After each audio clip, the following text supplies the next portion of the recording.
Naiinggit ako sa mga klasiko na tahimik yung bahay at hindi nag-aaway yung mga parents nila na bakit ganito yung buhay namin, mahirap na nga magulo pa. Pero hindi ko alam na yung mga sigawan, reklamo at mga ingay sa bahay namin ay mamimiss ko pala balang araw.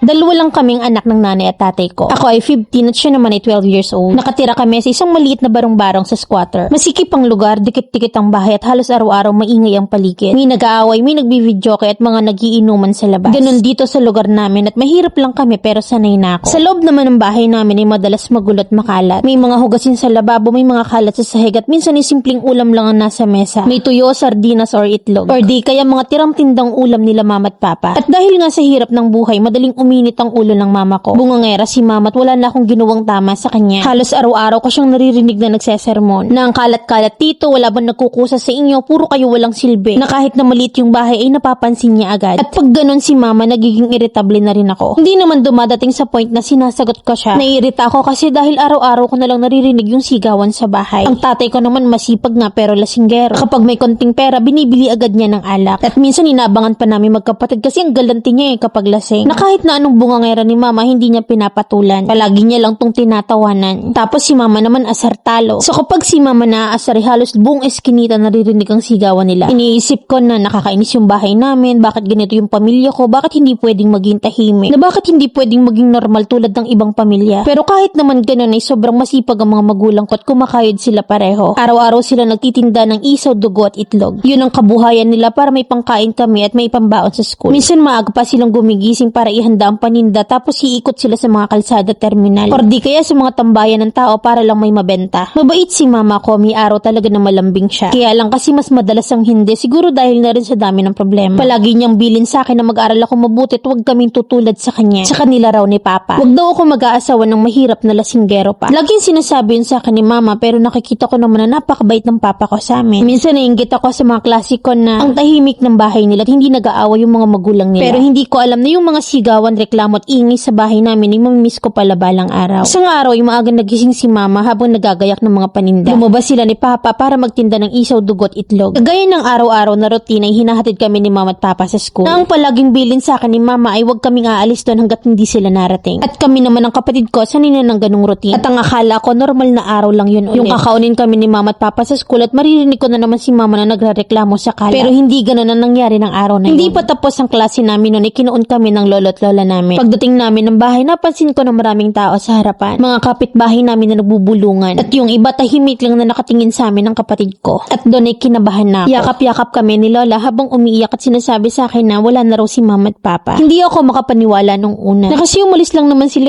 para magtrabaho. Pero nung makita ko yung loob ng bahay namin, doon ko na-realize na totoo pala. Yung bahay na dati puno ng sigawan, reklamo at ingay, biglang naging tahimik. Wala nang nagrereklamo sa kalat, wala nang nagagalit tungkol sa ulam at wala na rin nagsisisigaw sa gabi. Yung katahimikan na dati kong hinihiling ay nandyan na ngayon. Pero iba pala yung pakiramdam at mas gusto ko yung dati. Na kasi wala na sila. Wala na akong hinihilot na binti sa gabi. Wala na yung tatay ko na sobrang mapang-asar kay mama. Si mama na nami-miss ko na laging nangangaral sa akin at laging nakahalik sa amin sa buhok ng kapatid ko. Maingay lang naman sila pero hindi naman ganito yung gusto ko. At dahil nga wala naman kaming kamag-anak dito ng kapatid ko, kinuha kami ng lolo't lola ko para doon na tumira sa kanila. Dinala nila kami sa isang maliit na kubo sa probinsya sa tahimik na lugar. Walang sigawan, walang kapitbahay, walang ingay ng kalsada at walang gulo sa gabi. Nakada umaga tahimik at maayos ang almusal. May lambing kay lolo't lola, nakabaliktaran ng gulot sigawan kina mama at papa. Pero kahit na ganoon ay may kulang pa rin. Na minsan kapag tahimik ang gabi sa kubo namin at naririnig ko lang yung hangin at kuliglig sa labas, hindi ko maiwasang maalala yung mama at ang papa ko. At nagkakatinginan na lang kami ng kapatid ko. Na minsan natatawa na lang kami kapag sinasabi namin na namimiss namin si mama ko na bungangera, yung tatay kong lasinggero at ang bahay naming magulot maingay. Ngayon iniintindihan ko na kahit na puno ng sigawan ng bahay namin noon ay pamilya ko pa rin sila. Namimiss ko pa rin ang mama at ang papa ko. Mami Lynn, sana po ma-air niyo po yung kwento ko namin ng kapatid ko. Letter sender, Lottie.